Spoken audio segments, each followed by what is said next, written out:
Hello, my true crime lovelies. Uh-oh. My voice is coming back, I promise. I'm going to talk a little low because it might be a little ASMR-y. Sugar Bear is asleep, and I'd like for him to stay that way. But if you can hear me okay, let me know where you're coming from in the chat. Hello from the Pacific Northwest. I know that was before I said that. I saw someone in here from New York. Hello, Kathleen. Route Irish, how are you? Christina Todd, Kells. I couldn't sleep either. And I was like, you know what? Can you guys hear me?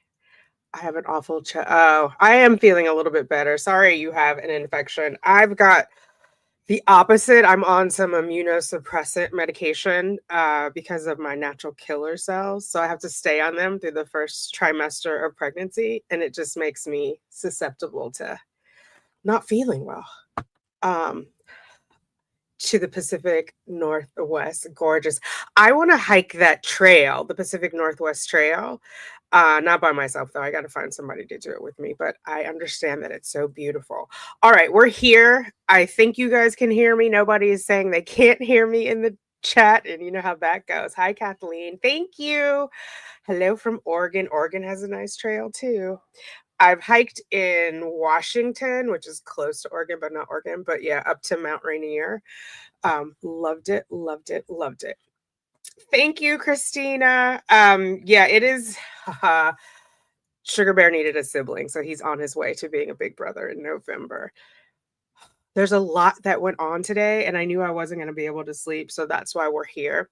First, having nothing to do with Sarah, I posted Mr. J.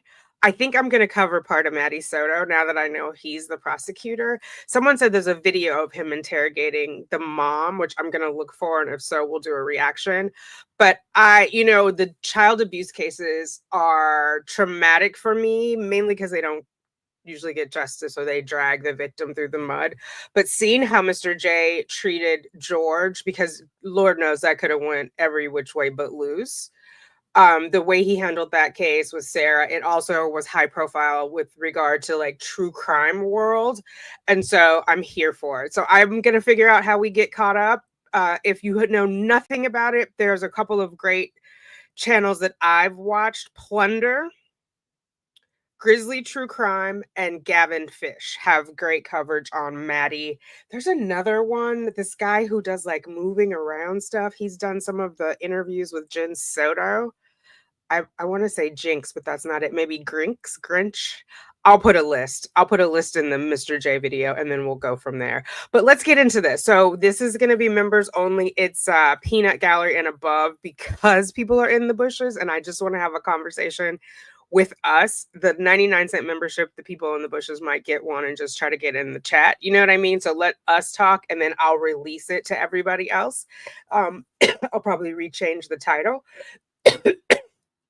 But y'all, first of all, I'm just going to show you. I was going to show you one thing. Let me just show you this first. This is her actual motion. And my watermark is in there. That's how I know they're in the bushes, if anybody's wondering. Wait, that's not what I want it to look like, is it? There we go. Let's do that. But this is from the court website. And I was actually putting my watermark on it. And then I got to these pages and I was like, wait, why does it wonky? Because this is the raw one. I'll get to the one that I actually watermarked for this conversation. But so it's a 14-page motion, and then there's a bunch of attachments, right? So let me get to because you guys are probably like, what? How do you know? Are you being paranoid? I'm not. I'm going to tell you. Hold on. And then we'll get into the substance of her motion. So Exhibit A, sample of respondent's tablet message correspondence. Here it is. These are, and you can see it's kind of blurry. These are, I can tell it's from the TV because you see this border. Remember in video 1, I had George on the background, just because I wanted to honor the victim and all of this foolishness. And then I took it down going forward because I was like, it looked kind of, I thought it didn't look as clean as I wanted it to. But look at that. George is also in the bushes. That is young George right there, peeking out at us. Can you guys see you could see my arrow. That's him. And so that's how I know they actually screenshot it from their TV or tablet or phone. So they have been in the bushes looking at us. How she thinks these text messages are helpful to her just really, and I mean with all sincerity, makes me question her mental acuity, right? She is begging, demanding, berating. And now she just put this in a motion to a family court judge. But that's not the half of it. So we're going to get into it. I've always said this woman has the balls of a burglar, and they just keep getting bigger. Not in her favor. So this was filed, e-filed on the 20th. Now, I don't remember the others being e-filed. Like, weren't they mailed in and we would get like an envelope? Correct me if I'm wrong, if we've seen an e-filed from her. Maybe it's a prison thing. I don't remember seeing it from jail, nonetheless. So yeah, let's get into it. First of all, she's reversed their roles. She correctly notes that she's the respondent, but respondent goes second.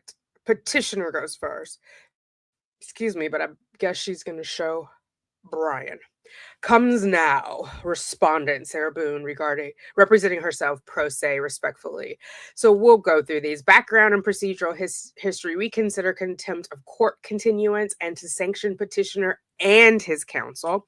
So as background, she previously filed the contempt of court motion. I posted that in the community, or I think they're called post tabs now, if you haven't seen that. Some people were like, it can't be contempt. Listen, tell it to Sarah, honey. I didn't write it. Enforce child custody agreement for sanctions and for relief due to parental alienation. I believe she's referring back to the original child custody agreement, which, I mean, really, Brian should have enforced that before George was dead because Sarah wasn't following it. But far be it from me to point out the pot calling the kettle black. I knocked over soda over here earlier. And then enforcement of alimony obligation and recovery of property. She's talking about her car. Grant a continuance on March 26, 2025 case management hearing, pretrial discovery submission requirement, and grant attorney's fees and costs. Ma'am, didn't we go through, remember when she wrote that letter about she forgives the JAC for not paying her share when everybody was getting $15,000? I think that's what she's talking about. Background and procedural history. So this is just a quick timeline. I'm not going to read it all. You guys can read it later at your leisure. But so the final judgment was entered in the Boone v. Boone case on June 15th, 2018, which incorporated the marital settlement agreement and parenting plan dated May 3rd, 2018. For anyone who doesn't know the backstory, in that original agreement, Brian was meant to pay her $1,000 a month in alimony through April 2025. Yes, that's right, till next month. And also $100 in child support. They were sharing the child. However, it split up. He had more money, and she would hammer him on that, like, oh, the lights are going to be off, blah, blah, blah. Meanwhile, he was always, what I like to say, topping off her bank account. Sorry, this cord. If she's in the red, the day that she killed George, she called that day at 11:45. He sent her money, and at 12 something that afternoon, she and George were at Publix, looking already drunk, buying a Magnum bottle of Woodbridge Chardonnay. Okay, February 25th, 2020, respondent was arrested and incarcerated in the Orange County Jail. Now, remember, this is the new judge, so this is probably, I don't know if she's prepped for this yet.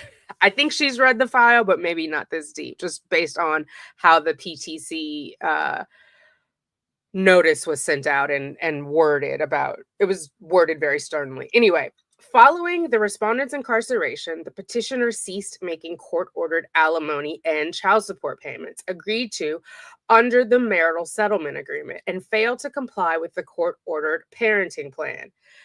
She never complied with it. She's still not complying with it technically. If the judge gets all these text messages telling her son F you, telling him to man up, pretty sure that is not in anybody's parenting plan.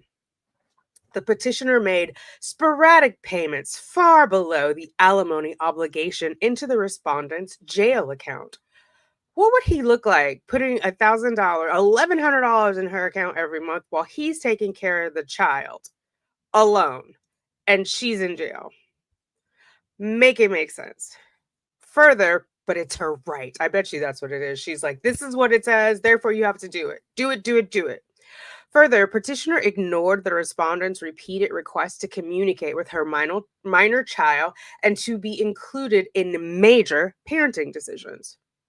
So that is not part of the plan, right? She's saying he ignored her repeated request. Okay. And on September 19th, 2020, I mean, I wouldn't take parenting advice from someone who couldn't figure out that her boyfriend was going to die in a suitcase if she didn't let him out. Do you know? I'm going to see what you guys are saying. I need a break already. Oh my God, my head. She makes my head hurt. Basically, right? That's all she was saying. Right. He was unemployed as of 2022. She's looking for $48,000. Like, is that your retirement fund, ma'am? Is that gonna last you until you die? She has a job now. I only know because like when we looked at her last update, she was in those training classes for her job.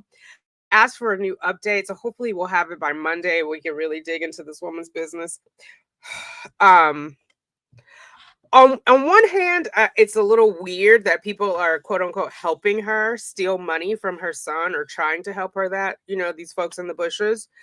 On the other hand, I hope they're telling her the truth. Do you know? And like she's just defying it. Like tell her selfish as fuck that she is asking for money while she is in jail pending murder charges at this time. Now she's in prison and this is what she wrote, right? Your son is going to know about this one day, ma'am. Just like I will never forget when I was 16, my mom bought me a car. She decided to ask my dad for child support, had never asked for it before. Do you know that man had the nerve to ask for a paternity test? You think I don't remember that? I will remember that to the day I die. When he was on his deathbed, did I go visit him? I didn't. If you saw me, my dad and my mom, you would question if she was my mom before you would question if he was my dad. Her son is going to know that she thought hot meals were more important than what his needs were, than him going on vacation, than him having his father's undivided attention because he's not trying to work a second job to pay off the murderer. Okay. How in the world would he have to pay child support after her incarceration? I know, even if he still was responsible for alimony, no way was he required to pay child support to her. She's in jail. I agree, Kelly.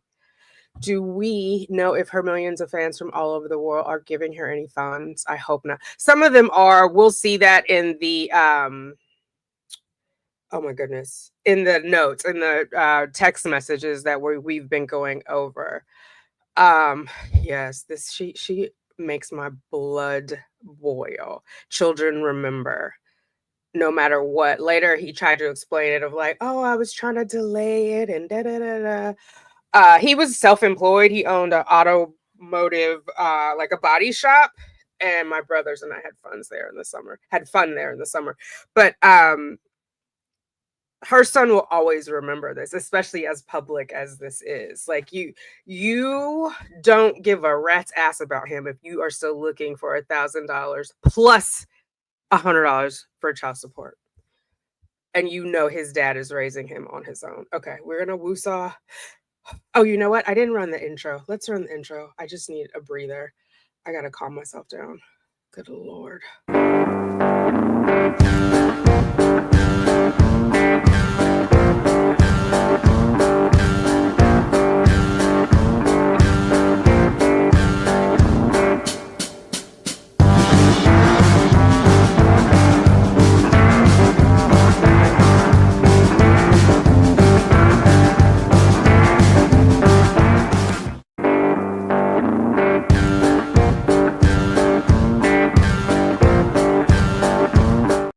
Well, whoops, I had it on loop from the opening, from the stream. Somebody asked me, what does that opening mean? So that's my house, and those are my hands when I had nails before the baby.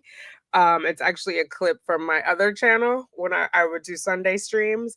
But I'm just like welcoming you into my home. I'm lighting candles. I've got waffles. I've got chicken. I've got rosé back when I was still drinking. And it's like just a Sunday brunch is what it is. Anyway, Happy thoughts. That was a nice palate cleanser. Okay, let's just go through the rest of us and then we can vetch because it's beyond balls of a burglar. Like, what animal in the wild has big balls? Somebody let me know because that's what this one is. Okay. On September 19th, 2020, a case management conference was held to discuss petitioner not abiding by the court's final judgment. So that at that time she's not even in jail for a year, right? She went in February. The court verbally instructed petitioner to resume alimony payments and comply with the parenting plan. The court further instructed petitioner's attorney to inform petitioner to adhere to the final judgment. I cannot verify that. I was actually looking for something similar to that based on her text messages, but she here clarifies it's verbal. It's not in a court order. And obviously, I don't have the transcripts. They didn't print out transcripts. So perhaps that did happen. If it didn't, this new judge will be getting those transcripts. And if that is not in there, Sarah better run for the hills. So, because it just seems weird that the judge would say, keep paying her $1,000, even though, you know what I mean? Even if he said, it just seems like there would have been a modification, or I'm not sure. That part just throws me for a loop because, and I know men don't always get a fair shake in family court. So it could have happened, right? He could have just tried to stick it to dad. But like, she wasn't working before and they were taking care of the child together. We know what together was as Brian described it. But what was the judge thinking? Knowing she was in on murder charges. Maybe he thought it was going to go quicker. He didn't know she was going to call all of her attorneys liars, forcing them to quit. When petitioner failed to fund respondent's bank account with court-ordered alimony payment, the bank closed respondent's bank account for having a negative balance.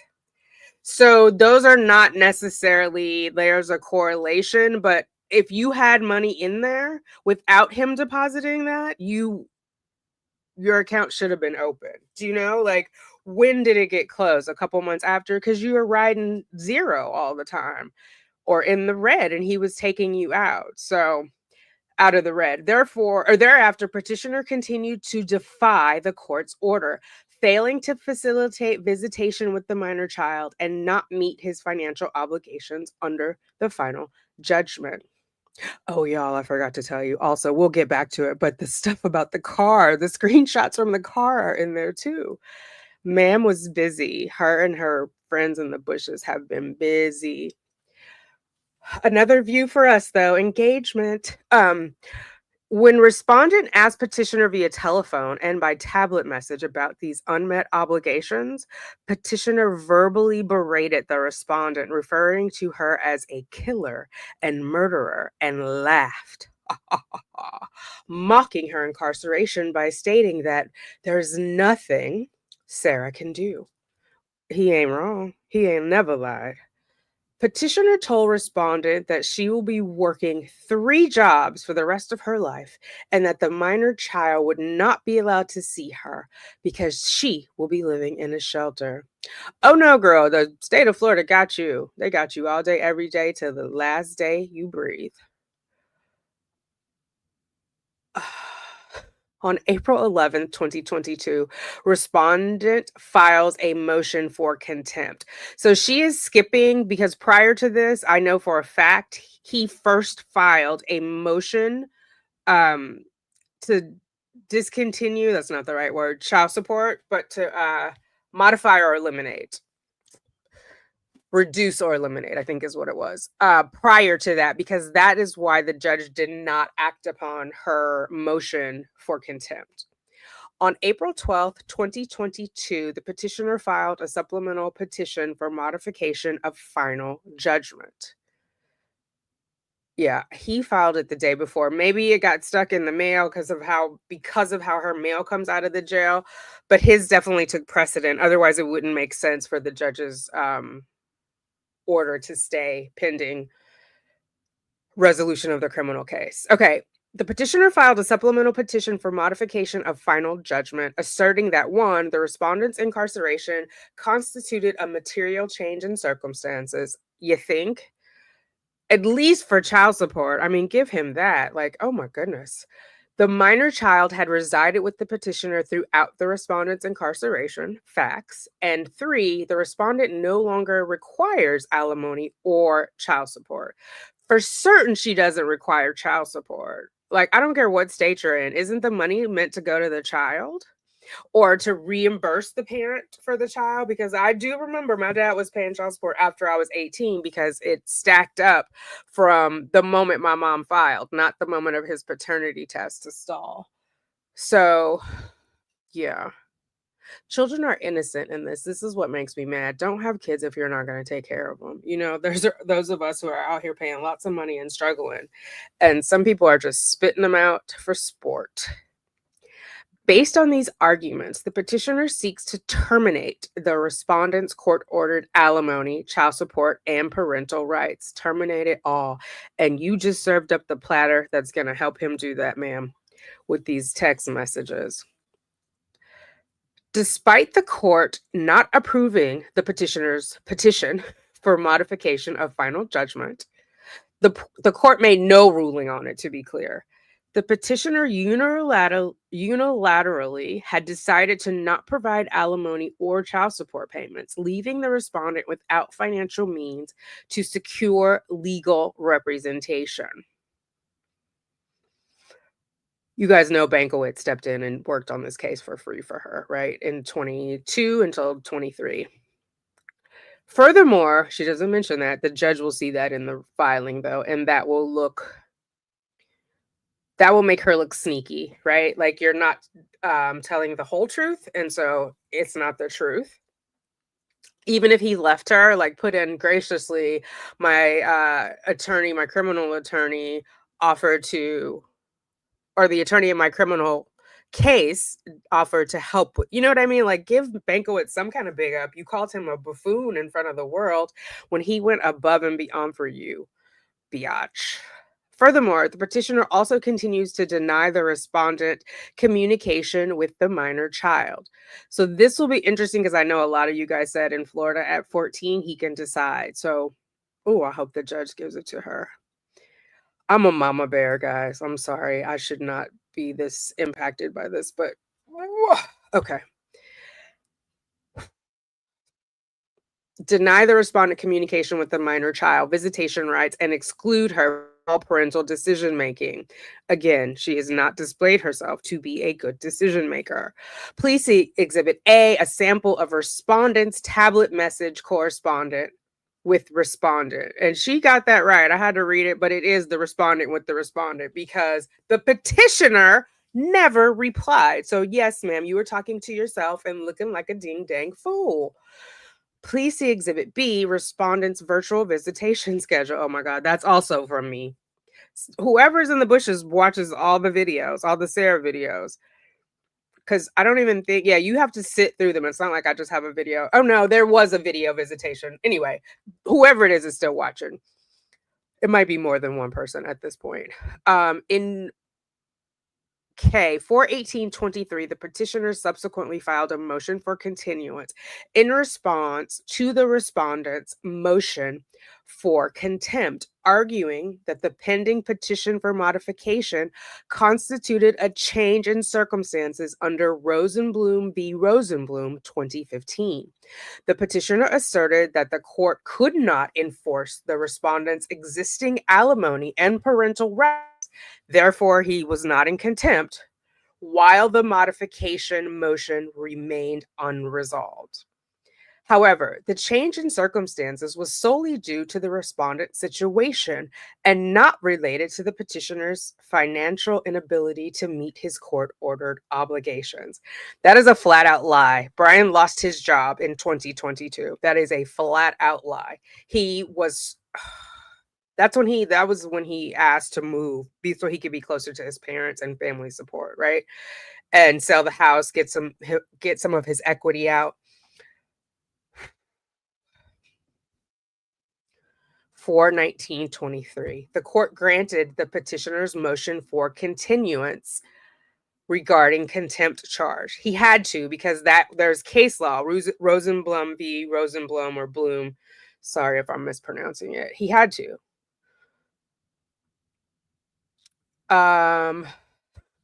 Petitioner's failure to pay court-ordered alimony has left respondent without the financial means to retain legal counsel. Further, petitioner has no ability to purchase writing utensils, stamps, and envelopes. Okay, stamps and envelopes maybe, but we'll see. You guys will see in these other text messages. People are sending her money. She's wasting it. She spent $59 on messages to Brian that he never responded to, bothering him about $3.50 panties. Make it make sense. And writing utensils. What was that judge's, not that judge, the lawyer that was up there with D. Giovanni? Didn't he say they give them paper and writing and a pen or whatever? Ma'am, the stamps and envelopes are so you can write the judge. Stop playing. That is not owed to you. Respondent asked the court to provide access to tablet messages, recorded phone calls, and is denied by court, stating it is irrelevant. She didn't ask the state attorney's office, because that's sure where I got them from. Now, she would have needed some money to get them, but that's where they were.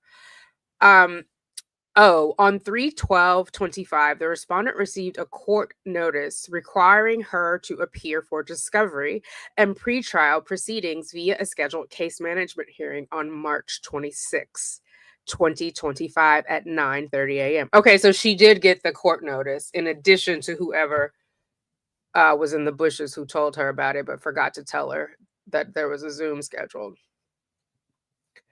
Or maybe didn't get a chance. Maybe Sarah went off on a tirade and was like, "Oh, I can't believe him."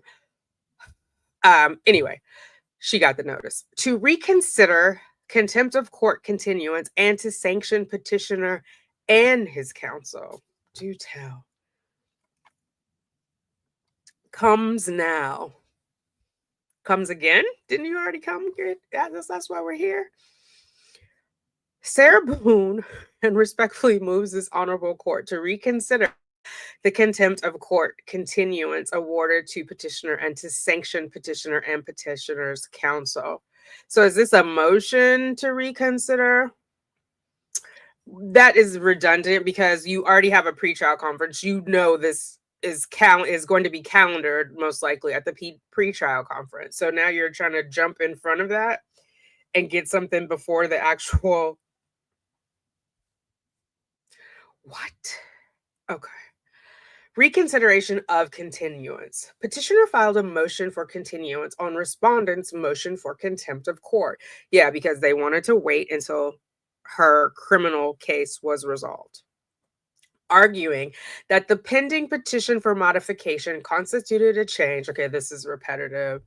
Petitioner's reliance on Rosenblum v. Rosenblum is misplaced. Oh, so you left the Owen School of Citations and actually are applying a real citation correctly?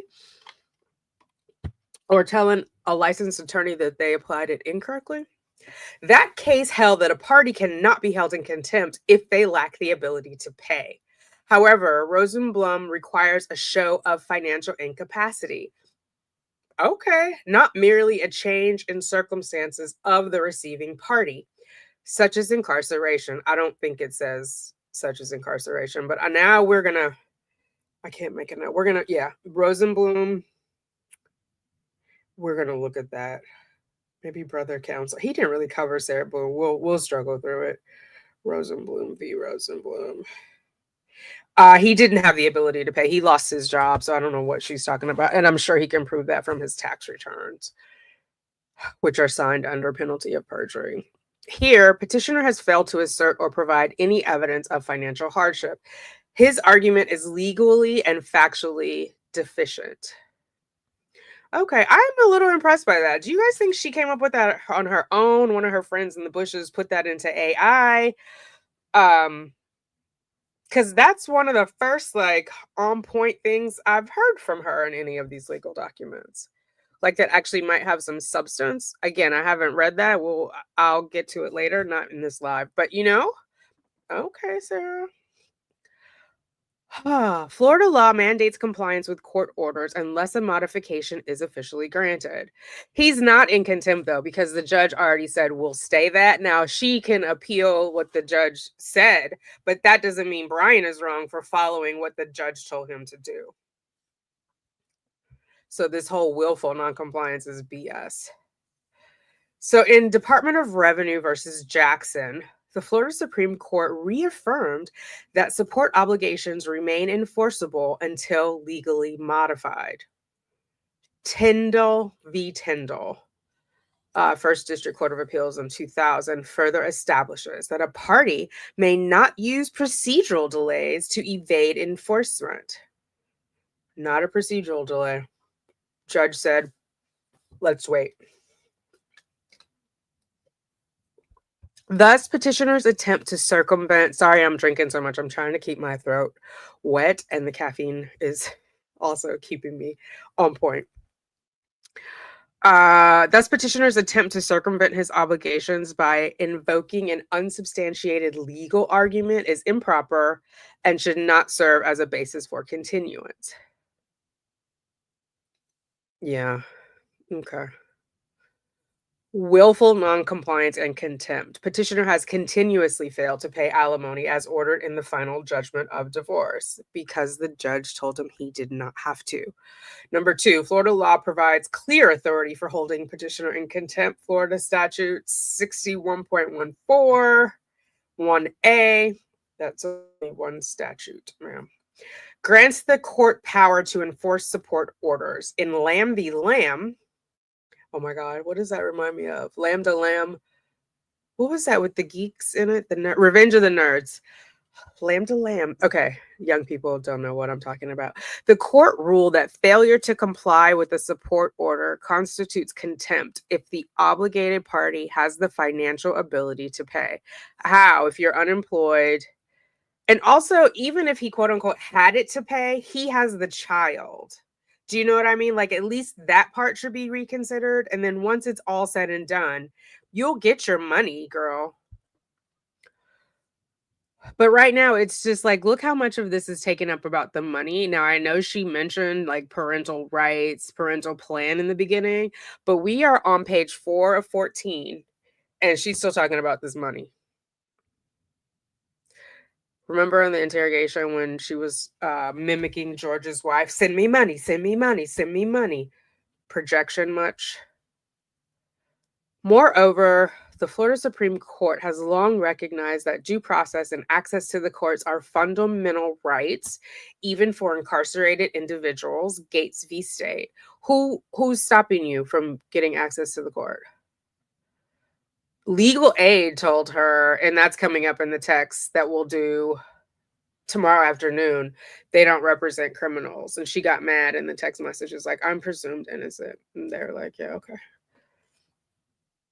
By using respondent's incarceration as a means to deny her access to justice, petitioner and petitioner's counsel are acting in bad faith, which guarantees the right of all persons to access the courts without obstruction. Nobody is stopping you, ma'am. Are you saying because you don't have the money for a lawyer that they're stopping you? Well, if you would stop being obstinate and demanding child support for a child you haven't seen in 5 years, then this would not be necessary. So you don't get rewarded for your bad behavior. Every time you act a fool, he's supposed to come out of his pocket. Where they do that at?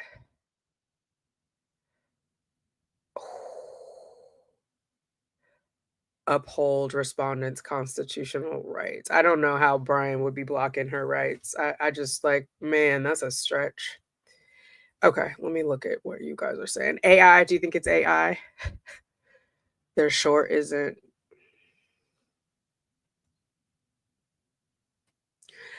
Yeah, they're not cogent. Yeah, it's like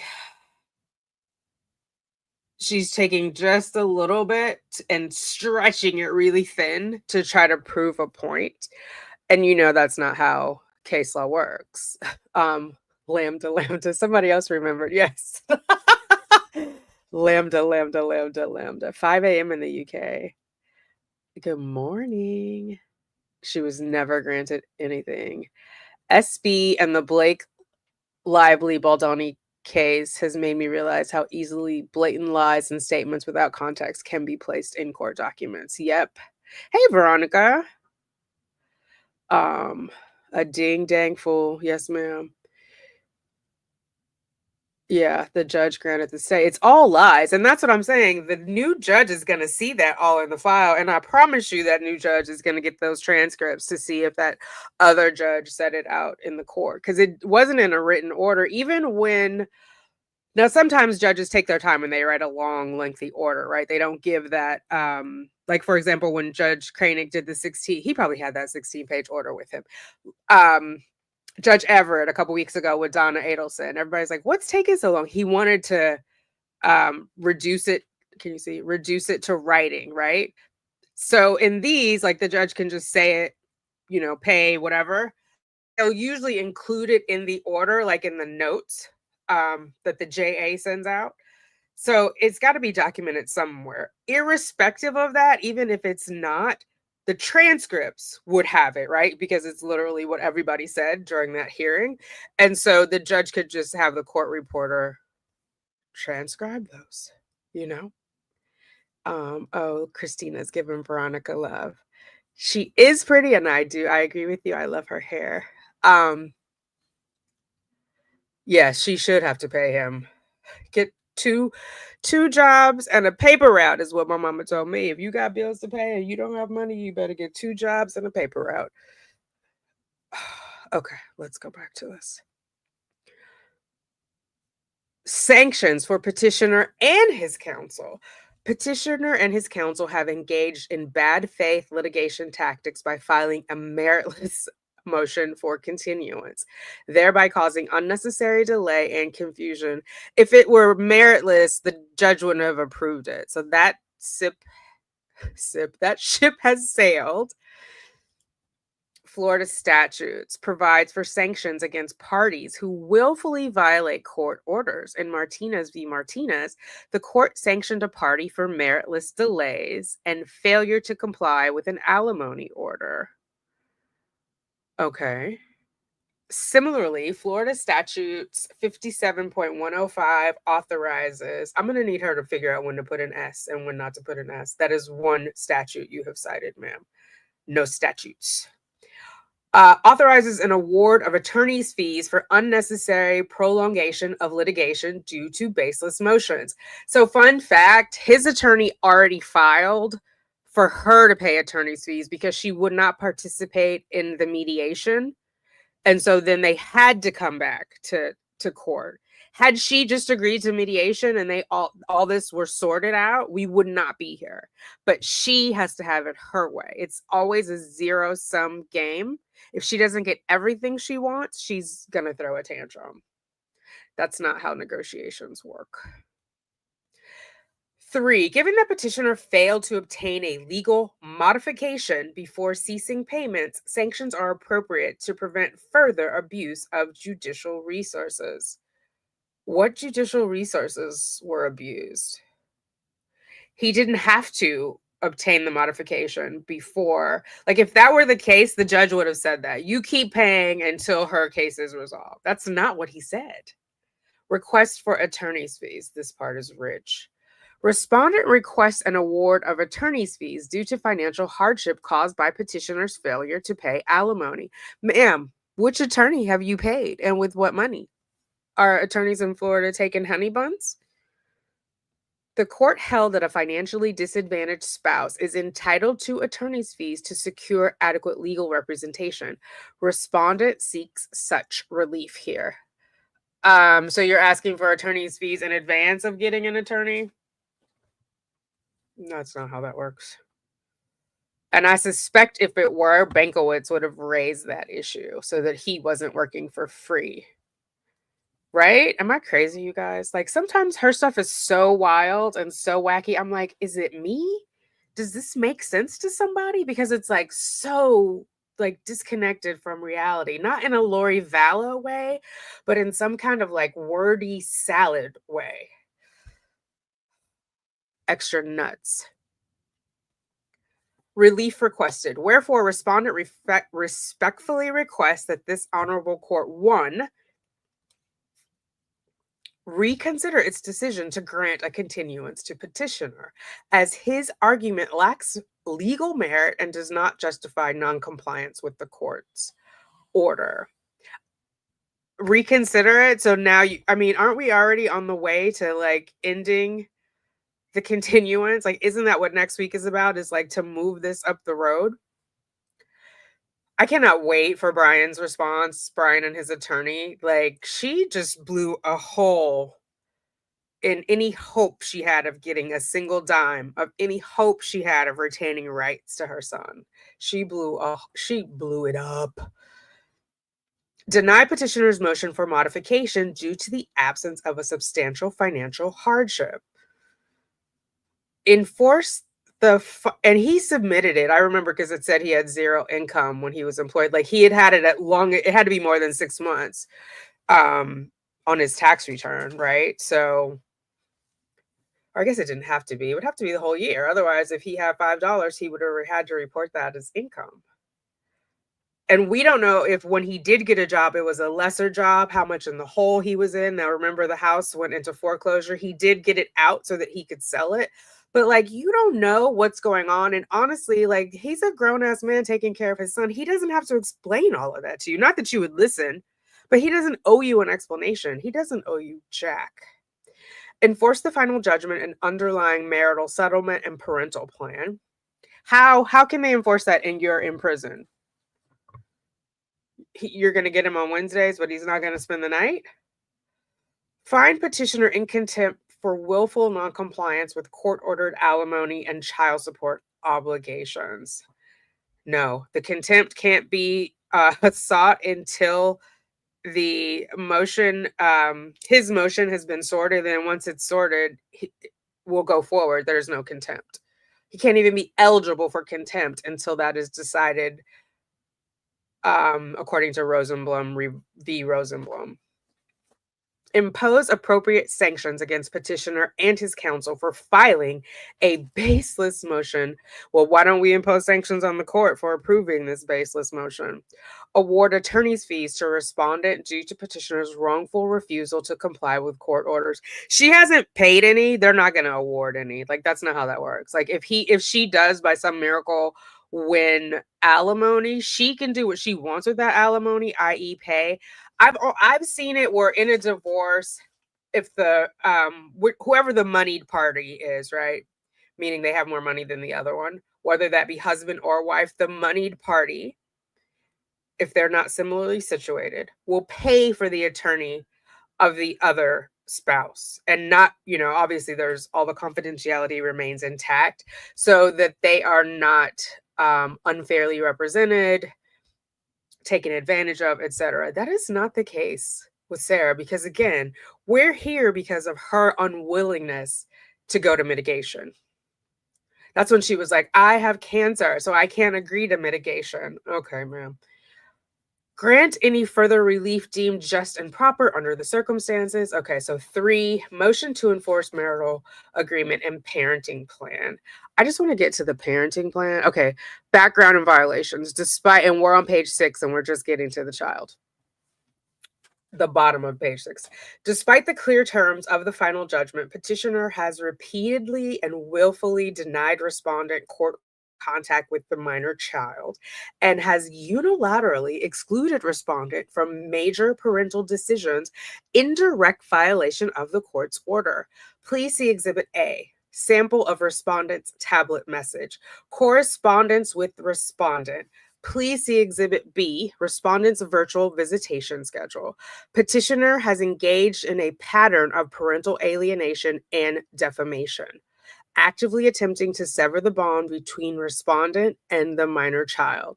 She has definitely participated in parental alienation, pitting the son against the dad, pumping him for information, accusing him of mimicking the father and being a liar.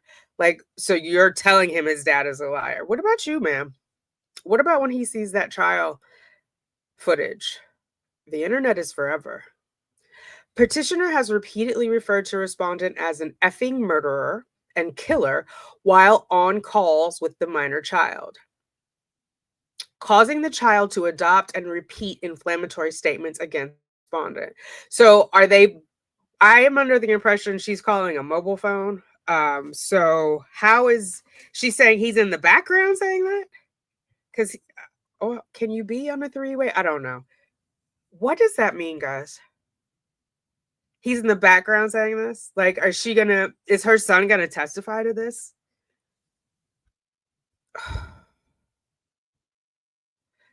And you're saying your son called you an effing murderer? Does anybody believe that?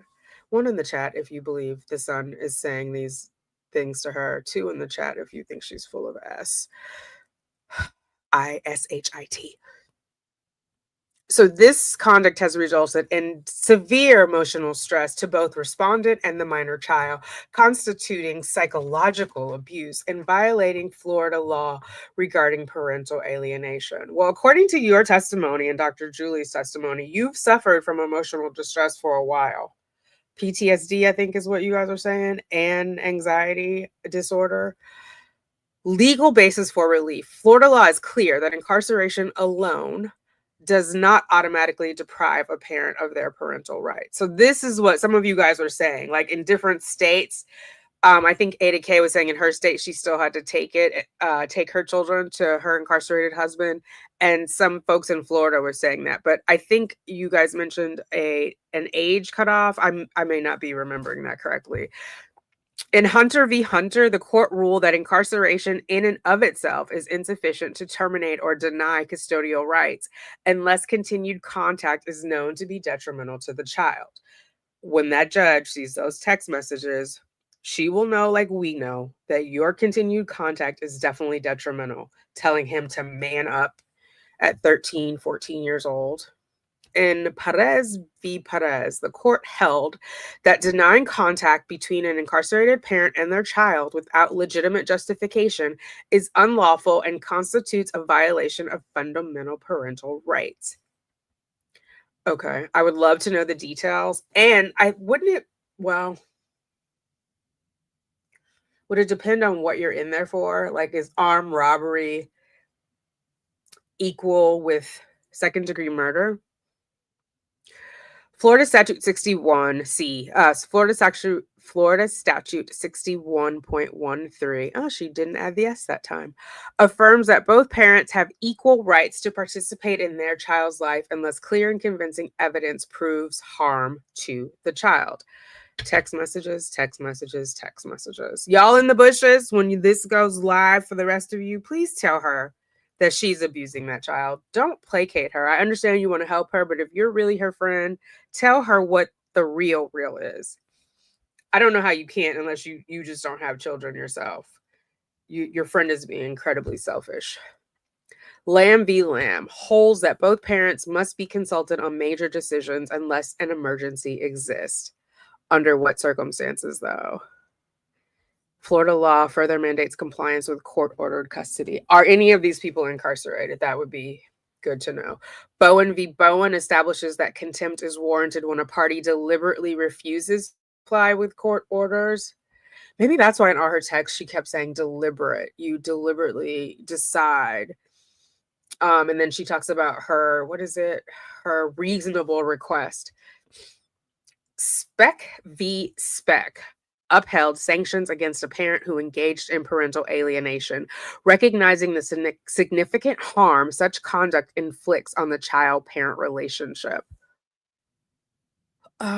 Okay, you got to prove it, though. You can't just say it. That was one of the things Dan Markel was going after Wendy for, Donna specifically, parental alienation, for calling him, saying he was stupid and calling him other names. Relief requested. Wherefore, respondent respectfully requests that this honorable court, 1, enforce the existing custody agreement and order petitioner to comply with all provisions unless the court formally modifies parental rights. I'm going to read it again. Sorry. Enforce the existing custody agreement and order petitioner to comply with all provisions of the final judgment and parenting plan, Perez v. v. Perez, Hunter v. Hunter, established that compliance is mandatory unless the court formally modifies parental rights. Where is she getting this information? It's not the best, but it's way more detailed than what she's seen. It's kind of all over the place, but just like she actually has facts and case law. Wow. 2, order petitioner to facilitate virtual calls between respondent and the minor child, establishing a set schedule for a minimum of 3 calls per week. What? For the maximum allowable time afforded by the correctional facility. That sounds bad. Additionally, respondent requests virtual contact on all major holidays. So he gets no holidays to himself with just the 2 of them and the son, not one. Like, you're not even going to do every other year like a normal plan would be. I would not want to talk to anybody in prison 3 times a week. I just wouldn't. Mom, son, catch me outside. Oh, McDonald's paper straw is failing me.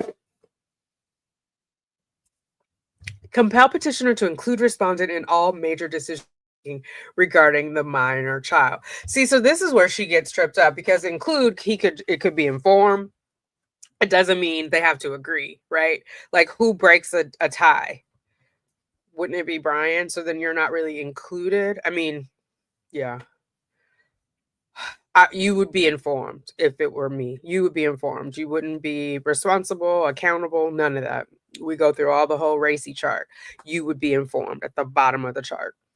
Hold petitioner in contempt to willfully violating the court-ordered parenting plan. Compliance with custody orders is not optional, and that legal alternatives exist, such as filing for modification, which he did, rather than unilaterally denying a parent's right. He knew he couldn't be held in contempt, so what were you going to do? Couldn't be held in contempt until that request was addressed by the court. Require petitioner to complete a co-parenting course and counseling focused on parental alienation and communication strategies. No, she didn't. Yes, she did. To promote compliance. She's quoting this from a book or something. I don't know. Impose sanctions on petitioner for parental alienation, including, but not limited to, potential modifications of the custody agreement in respondent's favor. The court has authority to modify custody arrangements when a pattern of parental alienation is demonstrated. It hasn't been demonstrated, though, ma'am. It's just your word. You're the only one. It hasn't been corroborated in writing, because that doesn't happen. He never responds to your text messages. The son hasn't said this. It's only your word. So grant any further. Do you guys think maybe James Owens helped her with this? Are the citations too good for it to be Owens? Grant any further relief this court deems just and proper in the interest of justice and the well-being of the minor child. 4, to enforce alimony obligation, child support. Again, now we're back to the money. On page 8. So we had about a page and a half, a page and a quarter of actually concern about the child. Comes now again. Girl, you were already here. Stop coming in and out. Close that door. As my stepmom, my bonus mom would say, stop swinging that door. Stay in or stay out. Respectfully moves this honorable court for an order enforcing petitioner's alimony and child support obligations, as well as the recovery of respondent's property wrongfully withheld by petitioner. How did he wrongfully withhold your car, ma'am? I believe the state of Florida did that, or the Orange County did it. In support thereof, respondent states as follows: enforcement of alimony obligation. The court previously entered a final judgment requiring petitioner to pay alimony to respondent in the amount of $1,000 per month for a period of 84 months, due on the first day of each month by direct deposit to an account of respondent's choosing. Wake up, it's the first of the month. So 84 months ends next month in April. 2, the final judgment provides that the alimony obligation will expire upon the death of either party or at the conclusion of the 84-month term, except any arrearages. These alimony payments are separate from child support obligations and are designated specifically for respondents' financial support. Since respondents' incarceration on February 25th, 2020, petitioner has willfully and intentionally failed to make any required alimony payments, resulting in an outstanding balance of $61,000. Girl, I'm not trying to be funny. I don't think Sarah ever had a job where she made $61,000 a year, and that's not a lot of money. I guess it might be for Orange, but you know what I mean? Like, and now you want a lump sum. What will you spend it on? Not Woodbridge Chardonnay. Respondent has made multiple attempts to obtain payment from petitioner. That is an understatement. Who continues to refuse compliance without justification. The jail part. I'm pretty sure the jail part is his justification. Petitioner's failure to pay constitutes a willful violation of the court's order as established in Tyndall v. Tyndall, Florida First District Court of Appeals 2000, which states that a violation is willful when the party has the ability to comply but refuses to do so. How did he have the ability when he had no job? If she says his parents are taking out a mortgage or a loan or line of equity, ma'am, if he had no job and he's a single parent, how did he have the ability? Petitioner has presented no credible argument of financial hardship or inability to pay. Lies. It's all on the record, making his refusal a deliberate and willful violation of the court's final judgment. Florida statutes 61.141a grants the court the authority to hold a party in contempt for noncompliance with alimony obligations. So she's just repeating that. Incarceration does not automatically terminate or suspend court-ordered alimony. Ginsburg v. Ginsburg held that an obligor must demonstrate a substantial and involuntary change in financial circumstances to justify modification. Oh, you mean like getting laid off from your job? Huh. If only. 10. Accordingly, petitioner remains legally obligated to fulfill his alimony obligations. Enforcement of child support obligations. Jesus, take the wheel. The court's final judgment requires the petitioner to pay respondent child support in the amount of $100 per month for a period of 84 months, due on the first day of each month. So that's what he was doing when she was out in the free world, right? $1,100 every month. Then George paid the remainder for the rent and covered like the light bill and everything else. That is all the money Sarah had every month was $1,100.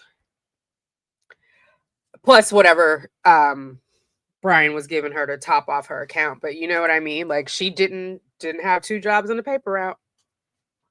The parenting plan allows respondent to use child support payments at her discretion.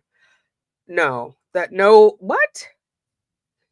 parenting plan should have that in there. I'm not going to say it doesn't. I don't remember seeing it, but why? It is supposed to be to go for the support of the child. You don't have to give the child the money, but it is in support of the What does he look like paying you child support when he's taking care of the kid 100% of the time? Since February 25th. Number 3, since February 25th, 2020, petitioner has willfully failed to make any required child support payment. So March 1, he was the first payment, resulting in an outstanding balance of $6,100. That is not correct because there was a time, for those of you guys who went through the documents with me, they garnished his wages because he hadn't paid. And I think that's what kicked him in to start going to the court. So they took the child support money when he was working. So this total is not correct. Respondent has made repeated attempts to collect payment, but petitioner refuses to comply without justification. Petitioner's failure. This is what's going to get her. When I worked in multiple CPA offices, they would say pigs get fat, hogs get slaughtered. So don't be a hog. She's being a hog right here. She does not need that. I mean, I don't think she needs the $1,000, but she probably has a stronger argument for that than for him paying child support when he is solely responsible for the support of the child. Like, what? The Florida Supreme Court in Department of Revenue versus Jackson reaffirm that incarceration does not relieve a party of financial obligations unless they demonstrate clear and convincing evidence of an inability to pay that is not self-imposed. So does it work in reverse? If you go to prison, is your child support still collected? It must be, right? Because you're not supporting the child. But I just don't know how you get child support when you're not supporting the child. Like if you're in prison and somebody else is taking care of the child, you owe them child support. So I hope Brian's attorney responds appropriately. Right? Shouldn't she have to pay him child support? I am like, yes, balls of a burglar. Hey, Sub Rosa, you're not late. You're just in time. We're just as equally disgusted by Sarah at this moment as we were at the top. They have the ability. Okay, good. That would seem fair to me. Like what she's talking is foolishness. I just think she's doing this to the wrong judge. I don't know Miss Latasha, but based on her history and going through foster care, she knows about children not being treated right. You know what I'm saying? I think Sarah's about to fuck around and find out once again. There's something in her brain that doesn't just hold her back. I have bad impulse control. I think this one has none. And it's getting better with age, you know what I mean? But like therapy. Okay, recovery of wrongfully retained property. Respondent is the lawful owner of certain personal property, including, but not limited to, oh, no, she did not say furniture. Didn't she say in court during her sentencing that George destroyed all her family furniture and heirlooms? Now they came back to life and Brian did something to him? Furniture, clothing, family heirlooms, antique Christmas decorations, jewelry from multiple generations. What are you going to do with Christmas decorations in prison? What are you going to do with the jewelry? Maybe he handed them down to your son, who is your family. I don't know. I mean, I guess the best way to do would be to pull her renter's insurance. Like, was this stuff claimed on your last rental insurance policy? If not, I'm going to call BS on antique Christmas decorations and multi-generational jewelry.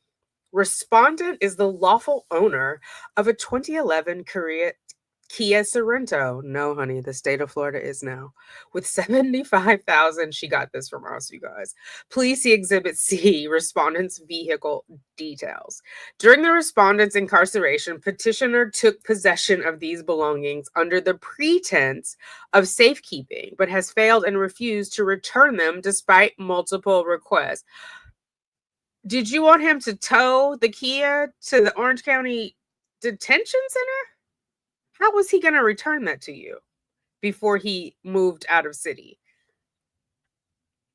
Oh, God. Respondent has received unverified information, that would be from me, suggesting that the vehicle may have been scrapped and that the contents of a storage unit, that's not me, including furniture, clothing, and heirlooms, may have been sold at auction.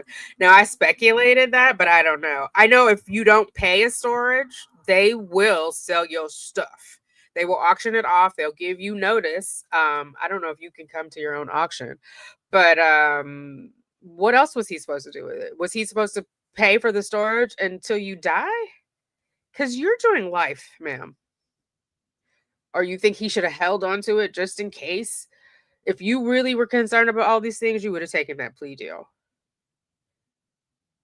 Now you just want attention. Respondent entrusted petitioner to hold her property, a bailment, and petitioner has a legal duty to return it or inform you before disposing of it. Is there a document? Is there a contract? Or did you just call him crying saying, I'm in jail? They misunderstood. They tricked me. Because they failed to do so, they are liable for damages. No. Who paid for the storage until he didn't? Right? There's your alimony. Who paid for the parking? Like, who paid for the car registration? You can't, even on private property, have an unregistered vehicle, uninsured vehicle. La La Land, this one. Petitioner's refusal to return these assets constitutes conversion under Florida law. Warshall v. Price confirms that unauthorized control over another's property supports a claim for conversion. Interesting though, even though it says that it was scrapped, it doesn't have Brian's name anywhere in that documentation. So she would have to prove that. It could have just been he left it somewhere and somebody else scrapped it. Do you know? He doesn't have a responsibility to you. You're not his wife. If you are like, take care of my vehicle and he becomes unemployed and can't, like, what is he supposed to do? He has a kid to feed, your child. Additionally, Florida law recognizes replevin as a legal remedy. I don't know what that is. If somebody wants to Google it and drop it in the chat, I appreciate you.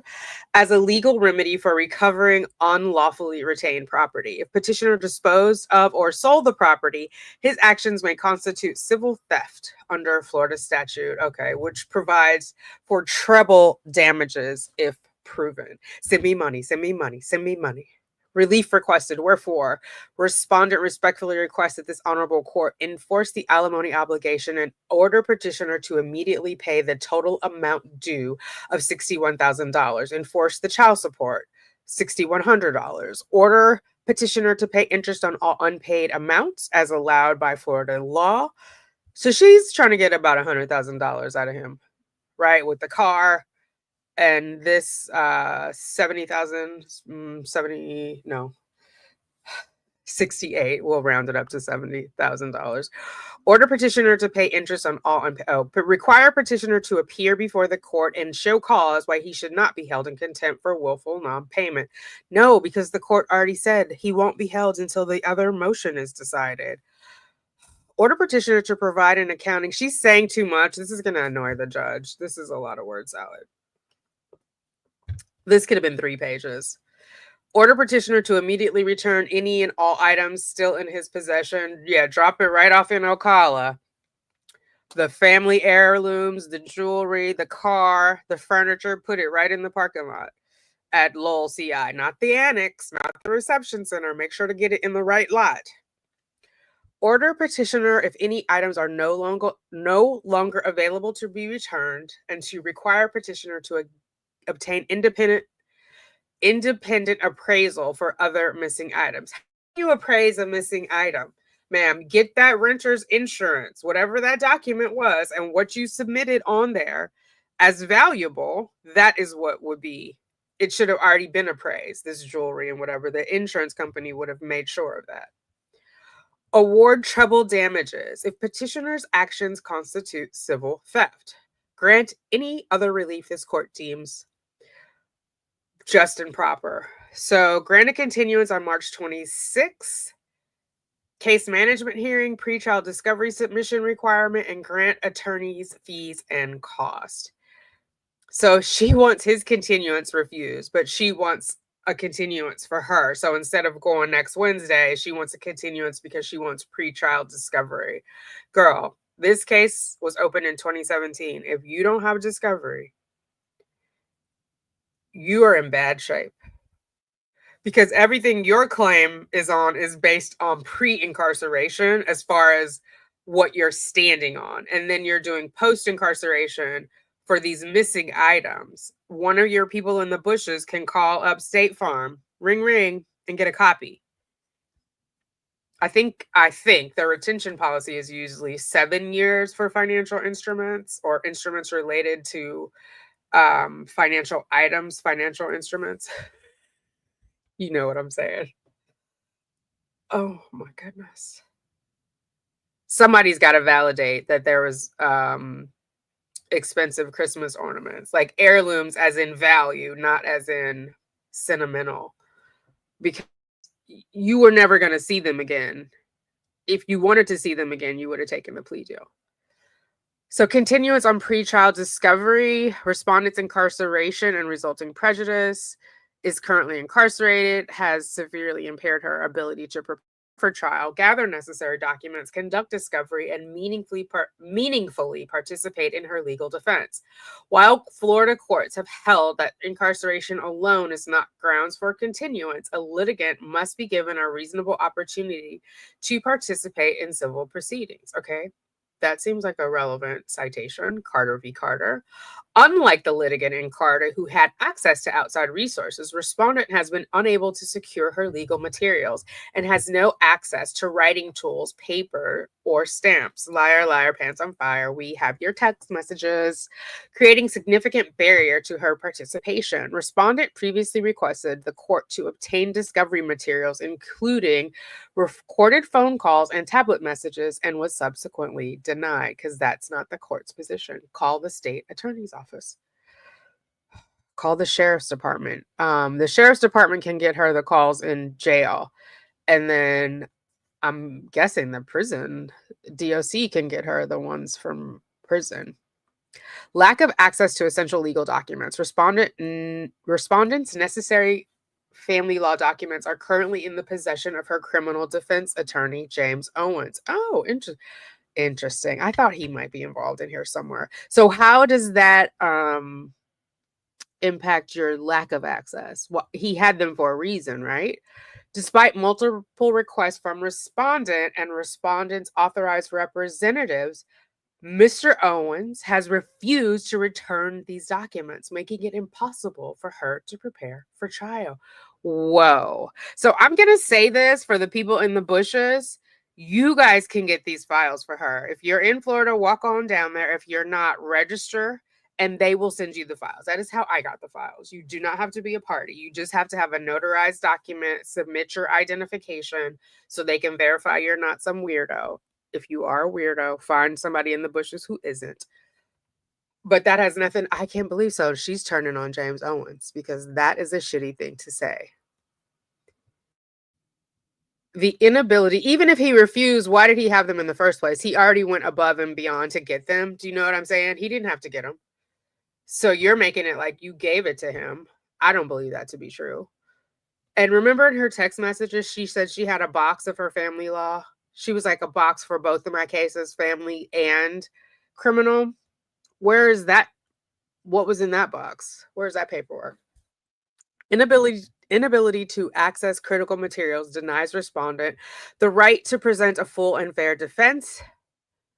Is it a defense in a civil case? As emphasized in Hicks v. State. I wonder if that's a criminal case. Inability to obtain discovery materials. As an incarcerated individual, respondent has no practical means to obtain crucial discovery materials, such as tablet message, correspondent. If somebody has an email, they can get the tablet messages. Financial statements. If somebody registers for the site, all of Brian's financial statements are on the site. FOIA requested phone calls. Again, same thing. Go right on the public records request site, and other evidence. These materials are essential to counter petitioner's claims and support her allegations of petitioner's willful noncompliance. Those text messages are not given what she thinks they are given, though. That might be a hidden gem for you, right? Like to not have them, because they're going to sink you. Florida court recognizes that due process requires a party to have a reasonable opportunity to be heard and present and present a defense. Gore v. Chillingworth. Again, respondent previously requested the court to obtain discovery materials, including recorded phone calls and tablet messages, and was subsequently denied. The court doesn't have them. The court does not have your recorded phone calls. The court does not have your tablet messages. They only can deny that. Lack of financial resources due to petitioner's noncompliance. Okay, she's repeating. Granting a continuance serves the interest of justice. Ma'am, we've been waiting on this for over a year. We knew once you were convicted, or once your case was settled, I knew once you were convicted, but to be fair, once it was resolved, is what the previous judge said, we were getting to this. Your friends in the bushes didn't tell you? Because we've been talking about it over here. Me and the lovelies. Okay. Granting a continuance will not cause undue delay, but will ensure a fair legal process. Legal basis for awarding fees. You don't have an attorney, so I don't know what. Oh, you want it in advance. She wants legal fees in advance. That way, when the continuance is granted, she has an attorney when they come back. Right? Is that what she's saying? Petitioner's non-compliance with court orders, fail to pay, repeat, sever, disadvantage, severe disadvantage without legal counsel. Yeah, okay. The court may consider financial disparity when determining attorney's fees. So she wants to fight him for alimony and child support when he is taking care of the child, and she wants him to pay for it. That is not sane. That's got to be some sort of mental deficiency. Or am I misunderstanding it? Because that's how I'm reading it.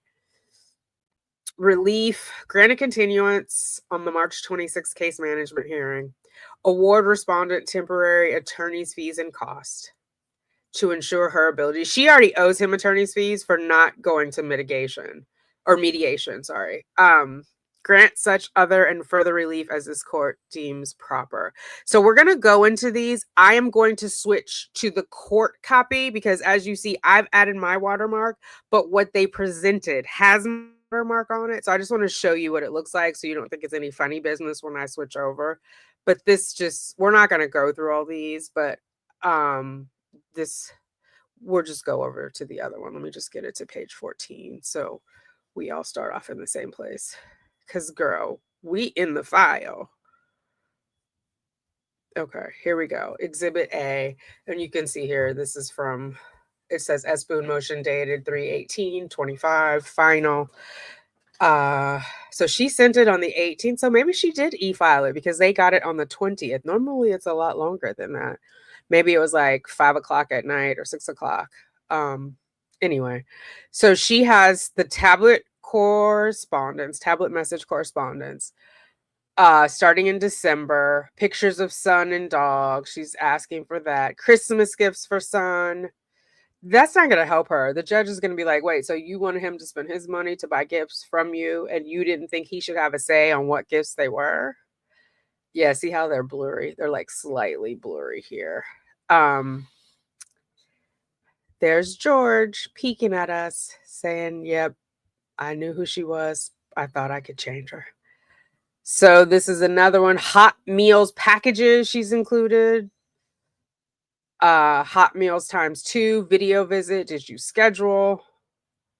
All these barking, all caps. It just makes her sound crazy, deranged.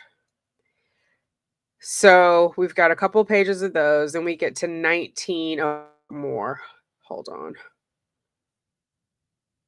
Yeah, see, I think they did this off a laptop or a tablet. See how it says 1.5? They're blowing it up because they're cutting me out of the picture. Oh, probably that's what they did too, because this is from the first video, because that's when we had George as the background and I was like over here. And then in the second or third one, I moved myself to up here. So they had to go back to that one. So they were limited in their options.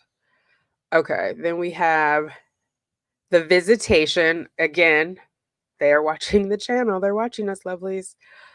It's double stamped. So here it says no show. But how is that Brian's fault that he didn't want to see her? Right? What is he supposed to do? Glue him to a chair? Here they were both a no show. Here he shows up. Child does not. 10/28 no show. That was his birthday, and she was convicted that Friday on the 26th, I believe. Is that right? 26th, 27th, 28th. No, maybe 25th. Whatever that was the Monday after she was convicted, and it was also his birthday. He didn't want to see her. Here, this is when the jail started redacting his name. But no show. I can't figure out if he showed or not. And then 8/27. These are not even in order. So they cut and pasted from a bunch of, this is mine. I think this is before I started watermarking it, the 10/28, because I was seeing my stuff pop up on other people's pages and they weren't, they can use it, but say something where you got it from. So info tracer, this is what I got on the, see how blurry it is, what I found. There's my little face from my Gmail or Dropbox. What was this? Whatever it was. That's me. Yeah, so that's what she submitted, guys. I think it's unhinged. I think it's crazy. Do you not care about your son? Yes, the tenacity is impressive. Hey, yawning greyhound, I didn't see you come in. Welcome. It is there's other things to do. Read books, make friends, take up crossword puzzles. I don't know. What is she, the delicious delights? Yeah. What is she going to do with that? Hello, lovely. How are you? Crazy thoughts. Crazy. Do you know if Owen's ever worked on the family law case? I feel like that's bummy that she's kind of throwing him under the bus saying he refused. Never mind, she doesn't explain how he got them. If he got them from going above and beyond. He didn't have to do that. He was representing her in a criminal case, and he was doing that for free. Shut down his practice. Like, just not grateful. What is that? Toilet hooch is a thing. She may be. Oh, you think she might still be drinking? Right, Christina. She's had 5 years. I don't know if she's drinking or not. She never mentions it actually so far where I am in the text, because she has the one friend who talks about being sober for 2 years. She has the other friend who's on the run in California or in Vegas, and we suspect she's started using again. Which, like, follow me, hear me out. It leads me to believe that she is still drinking, because if she weren't, I think she would say that, right? The fact that she didn't want to admit she was an alcoholic during the trial, which was not that many months ago. When you stop, well, she could be a dry drunk. When you intentionally stop drinking, you go through programs. You acknowledge that you were out of control. You don't have to say you're a drunk, that you're out of control. You try to make amends. You try to do better. She's not giving that vibe, do you know? So, Sub Roasted, to your point, we don't know. A Persian rug in that apartment? Mm-mm. She had a dirt tracked rug. If we're talking about the rug that the suitcase was on with George in it. I don't, so it's not printed and mailed, Yawning Graybird, because there's no envelope, and it is stamped by the court. Hang on, let me get back over here. So it says e-filed, and the notes says it was filed on 3/18. The stamp says 3/20. Hold on, I'm just scrolling up so I don't have to scroll and you guys watch me scroll, because that's never fun. Whoops. What did I just do? One day I'll learn how to work this computer. Let's put me over here. Oh, I need to take. Sorry, Yawning Greyhound. I'm going to remove that really fast. So I don't know if you can even see that. Let me see. How do I make it? What if I just take myself out? Hopefully you guys can see this. I have the live bug up here. So, oh yeah, it's over here. So let me just wave it where it should be. Right here. It says dated 3/18/25 final. And then it says e-filed 3/20/25. So that might be the file name, like how Sarah saved it and then she uploaded it. So maybe she didn't upload it until the 19th. But this, I mean, that's how I do my files. Like, and then you put final so you know it's the last one. Sometimes I'm like, final, really final. But you know, anybody work in user experience or visual design knows what I'm talking about. So yeah. It says e-filed.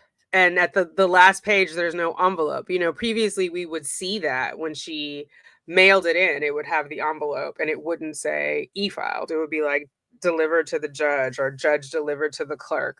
So that carpet was filthy. I hope she wasn't counting that as an heirloom.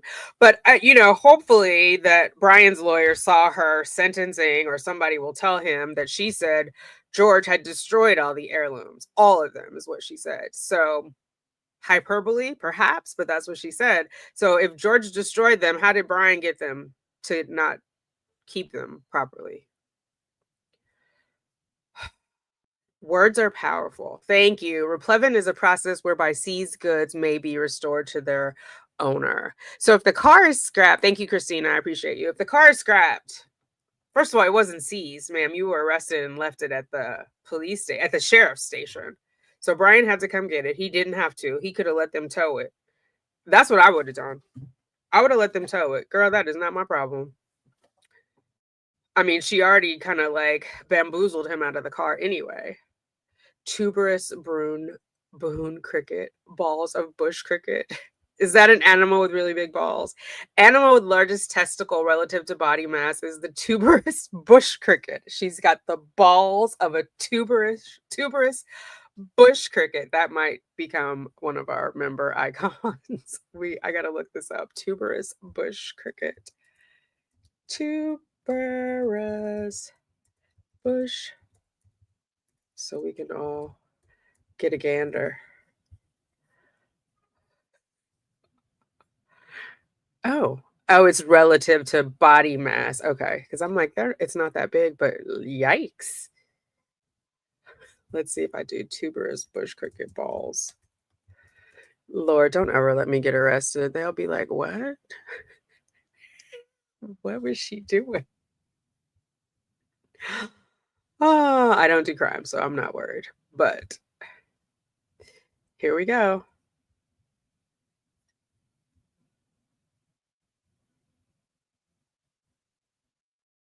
Cricket has world's biggest testicles. So there's Sarah and her balls. Yeah. Okay, guys. Thank you for hopping on with me on short notice. I was working on the text message video and I wanted to look up something that she wrote to fact check her. And then I saw the 23 page and I was like, wait, what? So yeah, I expect something from Brian's lawyer. I will, when it comes in, we'll figure it out. I might go live. Make sure your notifications are on. Post notifications are allowed on your devices, all that stuff. If not, rewatch is fabulous too. Shout out to the rewatch crew. We appreciate you. Drop something in the chat and we'll say hey. Or in the comments once it's posted, we'll say hey.